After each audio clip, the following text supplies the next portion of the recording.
이번 동영상은 이제 헬라의 정치 철학에 대해서 다루는 것입니다. 그러니까 지금 이제 제2강 정치 사상 1항 중국의 제자백과와 헬라의 정치 철학 중에서 두 번째 헬라의 정치 철학을 다루는 것이 되겠습니다. 여기 나온 페이지들은 조지 세바인이 지은 A History of Political Theory 이라는 책의 아주 오래된 책입니다. 1937년 출간된 책인데 거기에 나온 요약들을 따라가고 있기 때문에 거기 페이지를 해놨습니다. 그 헬라의 정치 철학 그러면 이제 헬라 철학 그러면 당연히 소크라테스가 이제 원조라고 볼 수 있는데 정치 철학에 관해서는 소크라테스는 사실 뭐 별로 한 일이 없어요. 정치 철학 그러면 플라톤과 아리스토텔레스 이 두 사람이 가장 핵심적인 철학자들이고, 그러니까 이제 소크라테스의 제자인 플라톤, 플라톤의 제자인 아리스토텔레스 이렇게 그 제자로 이렇게 서로 내려가면서 3대에 걸쳐서 정치 철학을 형성을 한 것이다. 이렇게 볼 수 있습니다. 플라톤이 여러분들도 뭐 플라토닉 러브 뭐 이런 걸 주로 많이 들으셨겠지. 이성적인 사랑을 할 때는 어떻게 플라토닉 러브라 그러노? 그렇게 이제 생각을 하겠지만 이 플라톤과 아리스토텔레스가야말로 서양의 정치 철학의 서양의 정치 사상의 핵심 부분을 맡고 있는 사람들입니다. 그들의 배경은 이제 그 그리스 정치 체제가 이제 말기 고전으로 넘어가는 체제였어요. 그러니까 여러분들도 이 부분은 잘 아시겠지만 이게 도리아인들이 내려오고 해가지고 처음에 여기 이 지역에 그리스 지역에 정착하면서 그 도시국가들을 막 만들었었죠. 여기 도시국가들의 대표적인 거 아테네라든지 메가라라든지 코린도라든지 스파르타라든지 또는 여기 테베라든지 뭐 이렇게 다 있죠.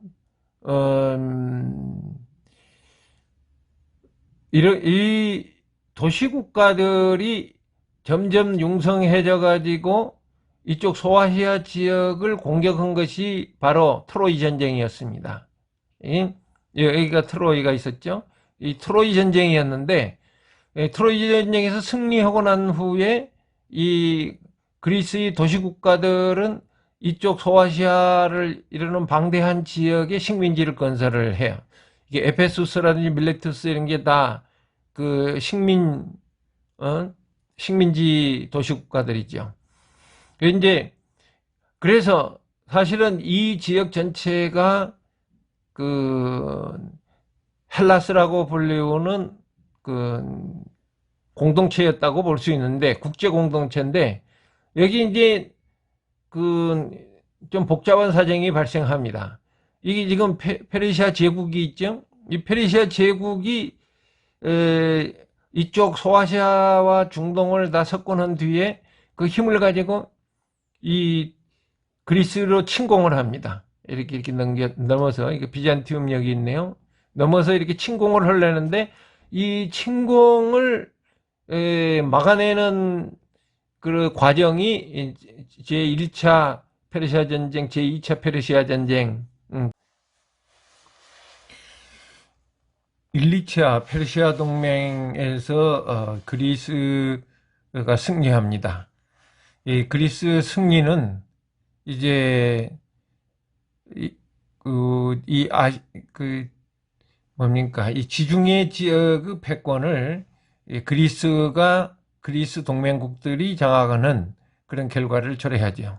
그 중에서도 특히 1, 2차 페르시아 전쟁에서 큰 역할을 했던 아테네가 패권을 장악을 하면서 사실상 아테네 제국을 건설하는 겁니다.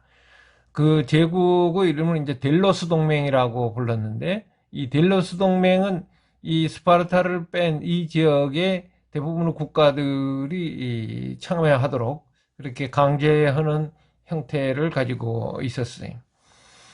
이렇게 이제 아테네가 그 한동안 이 지중해 패권을 누리다가 이제 점차 이 그 과도하게 성장하고 있는 아테네의 델로스 동맹에 대한 질투와 적개심으로 스파르타를 중심으로 하는 이 펠로폰네소스 동맹이 이제 충돌을 하게 되죠. 그래서 그 유명한 이제 펠로폰네소스 전쟁이 진행이 됩니다. 그 펠로폰네소스 전쟁에서 여러 가지 뭐 이런저런 이유로 최종 승리하는 것은 스파르타가 승리하게 되죠. 그런데 스파르타는 사실은 그런 제국을 유지할 만한 그런 시스템이 없는 나라예요. 그래서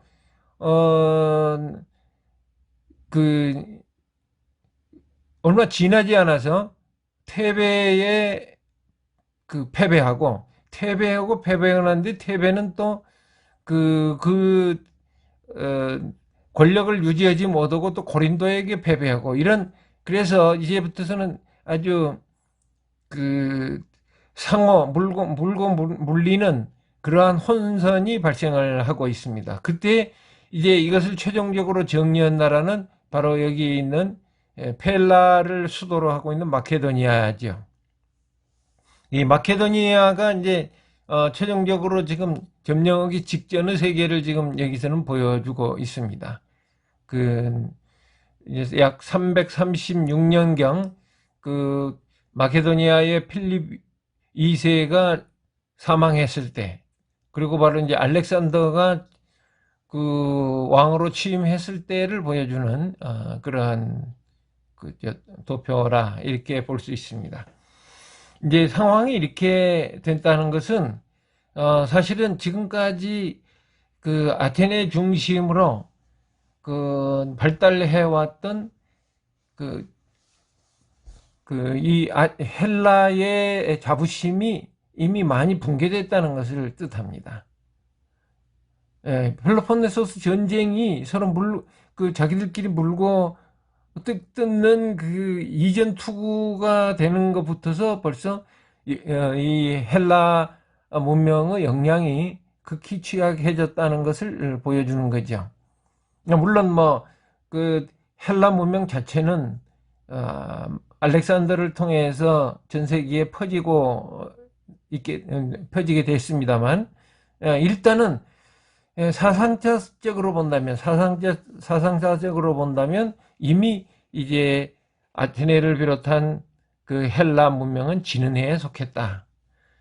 그 지는 해를 대변하는 사람이 바로 플라톤과 아리스토텔레스라고 말할 수 있습니다. 그 펠로폰네소스 전쟁은 431년부터서 404년간 진행되면서 특히 아테네에 많은 그 피해를 줬습니다. 아테네에는 두 번이나 그 대규모 역병이 발생해가지고 국력을 손실당했고, 이제 또 그것 때문에 스파르타에게 점령당하면서 이 올리브 나무들을 전부 베어버리는 그러한 치욕을 당했습니다. 올리브 나무가 그리스의 아테네 왜 중요한지 아시겠죠? 아테네는 주로 이 중개무역을 하는데, 이 중개무역만 가지고서는 부를 축적할 수가 없죠. 자체의 그 상품이 있어야 되는데, 그 자체의 상품의 핵심이 바로 올리브유였거든요. 그런데 그 스파르타가 전쟁 결과로 이제 아테네를 점령하면서 올리브 나무를 다 베어버렸다고 합니다. 그야말로 그 경제의 기반을 완전히 붕괴시켜 버린 거죠. 그러면서 또 404년에는 또 이 과두정에 있어서 이 반란이 일어나고, 그리고 또 399년에는 마침내는 그 플라토노 선생이었던 소크라테스가 이제 독사를 당하게 됩니다. 뭐 독사를 당했다는 표현은 좀 뭐지요? 합리적으로 합법적으로 일단은 사형을 선고받은 건데, 여기에 좀 우리가 한번 살펴봐야 될 게 있어요. 한국에는 약간 엉터리 격언이 많이 전달되는 경향이 있는데, 그 중에 하나가 소크라테스가 악법도 법이다, 그리고 그 독배를 마시고 죽었다, 이런 표현을 하죠. 그건 완전히 엉터리입니다. 소크라테스는 그런 말을 한 적이 없어요. 그 악법도 법이니까 내가 악법을 지키기 위해서 독배를 마셔야 된다. 이건 악법은 법이 아니라고 주장하는 그 소크라테스 입장에서 그런 말이 있을 수가 없죠. 그럼 소크라테스가 독배를 마신 이유가 뭐냐? 그건 자기 자신의 양심 때문이라고 얘기를 하는 거죠. 소크라테스의 표현에 따르면 자기는 지금까지 이 아테네가 좀 더 정의로운 나라가 되기 위해서 노력을 했던 것이다. 그런데 지금 아테네가 자기에게 독배를 내리려고 한다 이거지. 사형을 선고했어.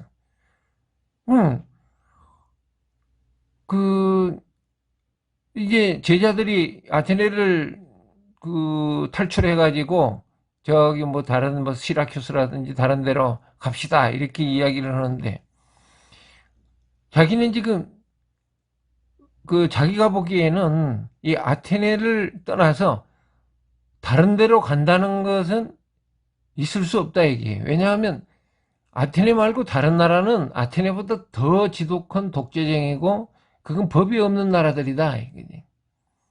근데 지금까지 아테네가 더 좋은 나라가 돼, 더 좋은 법을, 더 좋은 정치체제, 정의를 구현하는 나라가 되기 위해서 노력한다고 해놓고, 이제 자기 목숨을 살리기 위해서 아테네보다 훨씬 더 부정의한 그러한 국가로 간다면은 사람들이 뭐라 그러겠냐, 이게. 저놈 되게 목숨을 소중하게 여기네. 지금까지 무슨 정의고 뭐고 했던 건 다 엉터리네. 이렇게 얘기할 거 아니냐, 이게. 그래서 자기의 그 양심을 지키기 위해서 나는 독배를 마시고 죽을 수밖에 없다. 이렇게 이제 이야기를 했습니다. 사실 여러분들이 플라톤의 대화편들을 읽어보면 그 맥락은 확실히. 그러니까 행여나 어디 가가지고 소크라테스는 악법도 법이다 그러고 독배를 마시고 죽었다, 그런 이야기는 하지 말도록. 그 플라톤은 당시에 도시국가들의 부패를 보고 이제 많은 경고를 했습니다. 그 경고는 물론 소크라테스가 주인공으로 나오는 여러 가지 대화편들이죠. 무슨 향연이라든지 뭐 정의론이라든지 뭐 이런 대화편들을 저술한 사람이 이제 플라톤인데, 거기에 어디까지나 주인공은 스승인 소크라테스예요. 그러나 실제로 소크라테스 그렇게 이야기했는지 아니면 플라톤이 자기 견해를 거기다 넣은 건지는 잘 모르죠. 여하튼 그건 이제 플라톤의 대화편에 나온 것은 플라톤의 견해다, 이렇게 이제 보시면 될 것 같아요. 그 당시 도시국가들의 부패에 대한 경고를 많이 했는, 특히 재산의 사적 소유를 통해 발생하는 계급 간의 갈등과 문화적 퇴폐가 핵심이었어요. 그래서 그런 것을 한탄하면서 이제 보다 더 나은 체제를 구성을 해보려고 자기 제자들이 있었던 그 시라큐스라든지 디온으로 여행을 했는데, 아쉽게도 이 여행의 결말은 아주 굉장히 안타까운 것이 되어버렸어요. 그 제자 중에 하나가 이제 배신을 해서 노예로 팔려버렸어요. 그래서 아리스토텔레스라든지 자기 이 주 제자들이 돈을 모아가지고 다시 플라톤을 사와야 되는 상황이 되어버립니다. 이 상당히 그 안타까운 그 역사를 지닌 사람입니다. 플라톤이. 이제 그 플라톤을 이야기할 때는 되게 플라톤과 소피스트는 여러분들 잘 아시죠? 그 다음에 플라톤과 그 디모크라시. 이렇게 이제 디모크라시일 때는 여기는 그 영어식으로 말하자면 민주주의인데, 지금 플라톤하고 얘기할 때는 이때는 중우정치죠. 이 중우정치는 바로 소크라테스를 독살했던 중우정치입니다. 그래 플라톤과 디오니시우스 이런 여러 가지 토론이 있는데, 여러분들이 이 부분에 대해서는 앞으로 이제 대학에서 좀 체계적으로 플라톤의 대화편도 있고 또 철학 강의도 좀 들으면서 더 실력을 쌓아가기 바랍니다. 그 플라톤의 가장 유명한 것은 동그루비우와 이데아론이죠. 이것도 이제 상당히 깊은 의미를 가지고 있는데, 그 동그루비우에 대해서 여러분들이 많이 들어봤을 거예요. 어느 동굴이 있어요. 그 동굴에 사람은 이제 촛불이 하나 켜 있고, 사람들은 그 촛불에 비친 벽의 그림자만 보고 살아가는 거지. 고개를 돌아보지를 않는 거야. 그러나 그렇게만 살아왔기 때문에 벽에 비치는 그림자가 진실인 줄 알고 살고 있어요. 혹시 지금 우리가 그렇게 살고 있는 건 아닌지 잘 생각을 해보기 바랍니다. 무슨 턱도 없는 그 주장들을 하는 사람이 많잖아요. 가장 대표적으로 뭐 지역감정 같은 거지. 지역감정이 무슨 그런 의미가 있어요, 사실은. 가만히 따져보면은 지역감정이라는 것 자체가 아주 그림자도 못 되는 허상인데, 그러나 실제로 투표할 때는 굉장한 영향력을 발휘하죠. 왜? 그 허상에 많은 유권자들이 사로잡혀 있기 때문입니다. 그러니까 하여튼 동굴을 비우는, 근데 거기서 끝나는 게 아니죠. 그 중에서 이제 고개를 이렇게 돌려서 뒤에 켜 있는 촛불을 발견하는 사람이 있기 마련이에요. 누구? 소크라테스 같은 사람이죠. 그래서 이제 내가 본 것은 사실은 이 촛불로 인해서 비치는 그림자였구나, 이렇게 이제 깨닫게 되고, 그러는 사람은 또 가만히 있을 수가 없죠. 이제 진정한 그 세계를 찾기 위해서 천신만고하면서 그 동굴을 기어 나오게 됩니다. 그래서 동굴을 나오면 이제 그때 어떻게 되는 거예요? 진정한 세계, 창조의 세계, 진정한 아름다운 진리의 세계를 보게 되는 거죠. 그 새도 있고 뭐 큰 나무도 있고, 동굴에서는 볼 수 없었던 호화찬란한 총천연색 시네마스코프를 즐기게 돼요. 그런데 그런 사람은 또 거기서 너무 아름답다 그리고 혼자만 즐기게 됩니까? 그렇게 즐기게 되질 않아요. 동굴에서 그림자만 보고 고생하는 자신의 그 동족들 또는 자신의 그 공동체 구성원들 또는 인류가 너무도 불쌍하고 안타까운 거지. 그래서 그들을 구하기 위해서 이제 다시 동굴로 들어갑니다. 천신만고에서 다시 동굴로 들어가서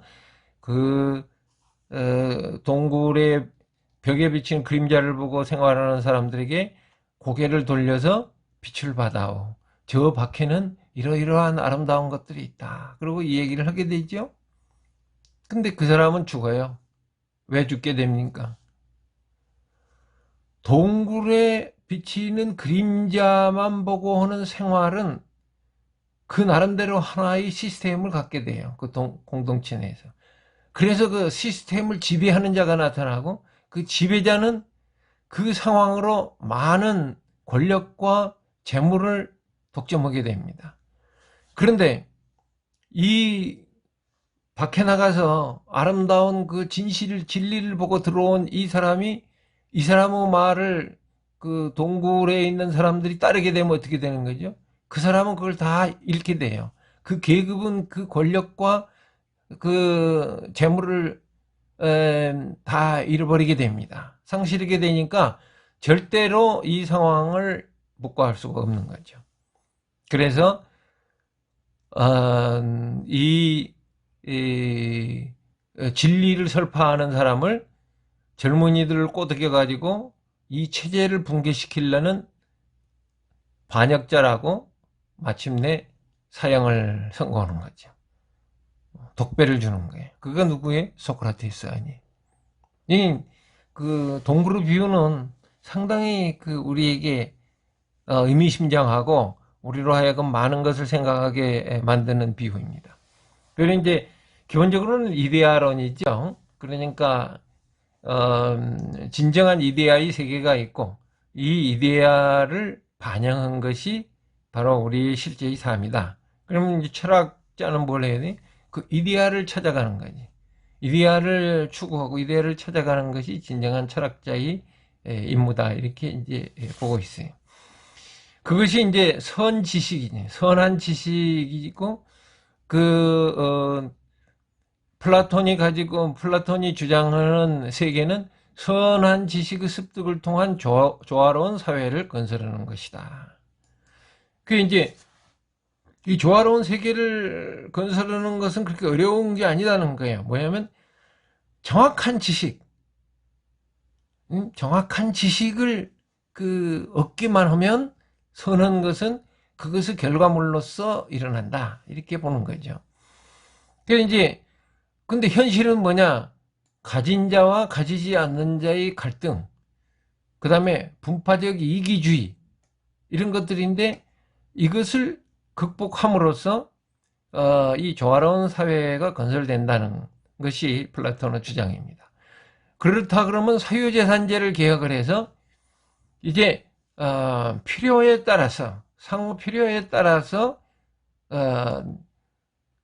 그 삶의 자료를 공급받는 그리고 그 생산의 체제는 철저한 그 디비저너블 레이블 분업을 실천하는 것입니다. 그래서 이 플라톤의 주장을 원시공산주의다 이렇게 이제 부르고 있습니다. 그리고 이제 여기에 재밌는 그 핵심적인 주제가 하나 있어요. 정의, 저스티스란 뭐냐 하는 것이 이제 중대한 그 토론입니다. 이게 결론은 뭡니까? 결론은 대체적으로 각자가 그의 것을 각자에게 속하는 것을 소유하게 되는 것이다. 이렇게 정의를 내립니다. 이것은 물론 플라톤, 소크라테스와 플라톤만의 정의는 아니에요. 이제 당시 그리스에서 보편적으로 가졌던 정의의 데피니션이기도 합니다. 그런데 실질적으로 이게 구성되려면 어떻게 되느냐에 대한 토론이 많이 있는데 이 플라톤의 이야기는 각각 그 사람이 가지는 공동체 내에서의 분업적 지위를 받아들이고 그에 알맞는 덕성을 실행하면 된다는 거죠. 대표적으로 통치자로 뽑힌 사람은 통치자의 지위에 있는 사람은 지혜라는 덕성을 가져야 되고 군인이라는 지위에 있는 사람들은 용기라는 덕성을 가져야 되고 상인이라는 지위에 종사하고 있는 사람은 절제라는 덕성을 가져야 된다. 그리고 이런 통치는 누구에 의해서 하는 게 가장 아름다우냐? 철인왕. 이게 철인왕은 저는 어렸을 때 이 철인왕을 처음 해봤을 때는 물론 철로 만든 사람을 이야기하나? 아이언맨이죠. 아이언킹. 그렇게 생각했는데 그 철인이 아니고 필로소퍼 킹이죠. 필로소퍼. 철학을 하는 사람. 그러니까 누가 지혜자냐? 바로 필로소퍼들이 지혜자예요. 그건 여기 그 필로소피라는 말 자체가, 철학이라는 말 자체가 바로 거기서 나왔다, 이렇게 이제 보시면 되겠어요. 여기에 또 그 유명한 그 개념이 하나 있는데, 변증법이라, 다이엘렉틱이라는 말도 그 플라톤에서부터 유래했다, 이렇게 보시면 되겠어요. 여러분들이 나중에 뭐 유물 변증법이 어쩌고 뭐 이렇게 많이 하게 되는데, 이 변증법에 있어서는 이제 진정한 진리를 찾아가는 the very nature of goodness itself, 진정한 진리, 진정한 선을 찾아가는 그러한 그 상호작용, 그 철학적 토론, philosophic discussion이죠. 이런 철학적 토론 과정을 변증법이다, 이렇게 부르는 거죠. This journey is what we call dialectics.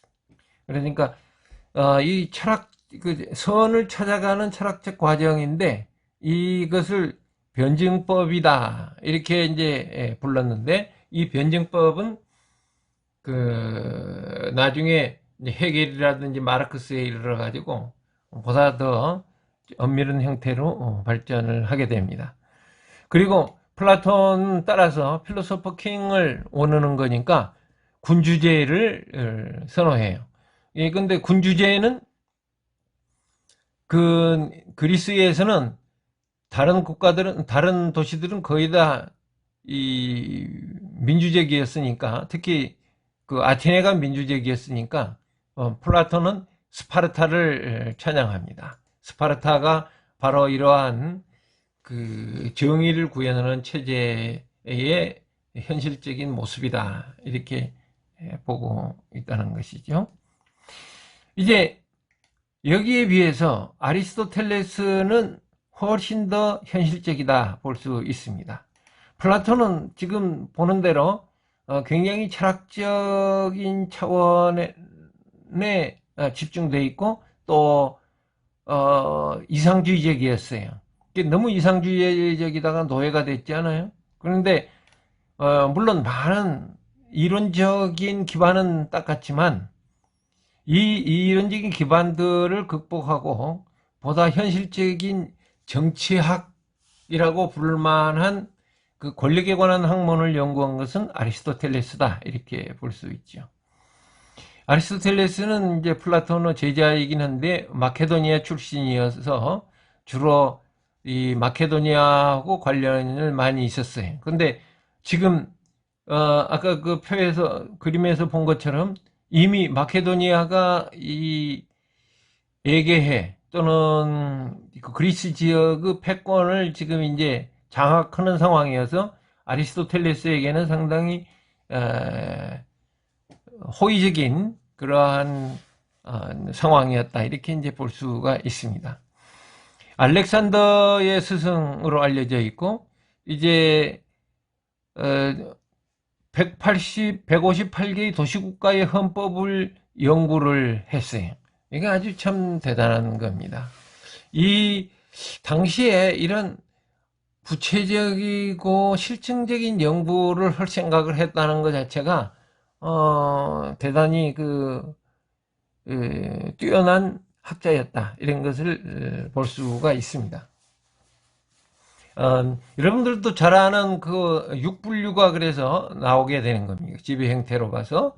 그러니까 좋은 정치체제, 나쁜 정치체제, 이렇게 두 개로 하고, 1인이 지배하는 것을 따라서 왕정이냐 폭군정이냐, 또 그 귀족들이 지배하는 것에 따라서 귀족정이냐 과두정이냐, 그 다음에 또 다수 대중이 지배하는 것에 따라서 민주정이냐 중우정이냐, 이렇게 이제